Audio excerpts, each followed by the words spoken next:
Negara produsen kendalikan dunia perdagangan lalu kendalikan dunia keuangan. Itu persepsi old mind. Pasar modal dan pasar uanglah sebenarnya pengendali dunia keuangan. Dan ini persepsi new mind. Neraca perdagangan positif dianggap baik dan solusi bernegara oleh old mind. Faktanya selama menjabat malah impornya membesar. Lalu selalu negatif dagang dengan kakak tertua Tiongkok. Jujur, entah bagaimana kok sekarang kakak tertuanya negara komunis ya. Dan diterima luas lagi pemahaman bahwa tidak apa-apa bekerja sama dengan negara komunis. Yo wes, kita lanjut. Toh jabatan old mind ada batasnya. Kembali ke kalimat awal, negara produsen akan kendalikan dunia perdagangan dan dunia keuangan. Itu strategi Tiongkok. Di mana negara defisit alias yang Tiongkoknya surplus, pasti negara yang kalah tersebut akan dipaksa pakai yuan. Catat ya, ketika sebuah negara pakai mata uang negara lain untuk transaksi, artinya negara tersebut kalah ekonominya. Kita lihat strategi serangan ekonomi dari ilmu ekonomi. Money 1.0 adalah uang hanya sebagai alat bayar pelancar transaksi. Kemudian uang menjadi alat modal yang disebut money 2.0. Kemudian uang menjadi alat kendali ekonomi disebut money 3.0. Salah satunya debt trap yang Tiongkok lakukan. Pintar, dari money 1.0 langsung ke 3.0 karena ya memang Tiongkok nggak punya Wall Street, tempatnya money 2.0. Kita lompat sebentar sebelum balik ke money 3.0 agar sambungannya paham. Sejarah Partai Komunis di Tiongkok, di mana orang-orang nasionalis kabur keluar Tiongkok ketika komunis berkuasa dengan tangan besi. Satu ke Taiwan, jadi negara yang dipayungi Amerika. Yang kedua ke Hong Kong, jadi city country di bawah Inggris. Keduanya, Taiwan dan Hong Kong ekonominya maju pesat sejak tahun 60-an hingga saat ini. Sejak tahun 1989, reformasi ekonomi di Tiongkok melawan hegemoni IMF mulai dijalankan secara gerilya, main dengan globalis dan main dengan double standar, yaitu renminbi yuan. Catat sekali lagi, nantinya kita new mind akan pakai strategi yang sama ini, kecuali kalian masih suka dengan old mind yang sekarang berkuasa. Apa yang Tiongkok lakukan setelah memutuskan melawan IMF, namun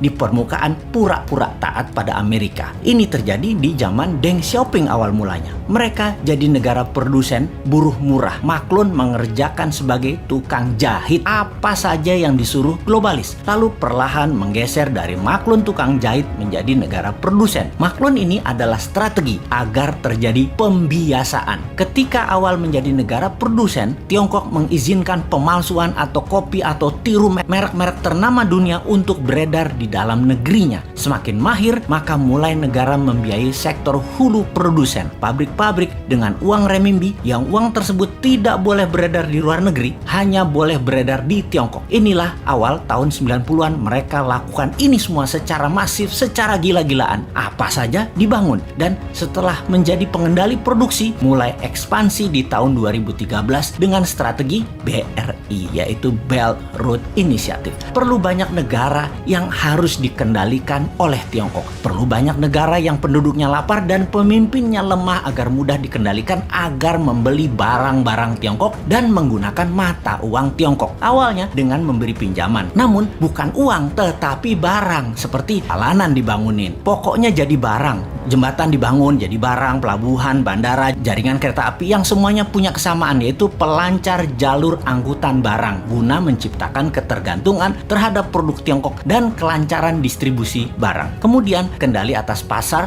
yang kebetulan semua bergeser ke digital. Jadi strateginya adalah beli dan ambil semua jaringan marketplace milik pengusaha lokal sebuah negara agar isi produknya adalah barang-barang buatan Tiongkok. Begitu sudah tercapai ketiganya, maka tahap keempat, mata uang Tiongkok dipakai sebagai alat transaksi. Pertama, sebatas transaksi dua negara. Nanti tahap kelima sampai ke pasar-pasar tradisional bisa pakai yuan. Ingat, ketika keluar negeri, yuan yang disebut. Itu membedakan asal uang itu. Walau kalau ditanya di Tiongkok, bagi mereka sama itu yuan atau renminbi. Namun kita pahamlah, kita kan ngerti bernegara, ngerti bagaimana Tiongkok bermain, dan ngerti cara memainkannya. Sayang aja masih sedikit yang percaya dan masih banyak yang tidak peduli. Wajar kalau masyarakat tidak tahu, namun pejabat yang tidak peduli dan tidak tahu juga banyak banget. Apalagi yang mau menari jadi presiden di 2024. Rasanya nggak ada yang paham beginian. Yang penting gue populer dan rakyat pilih gue.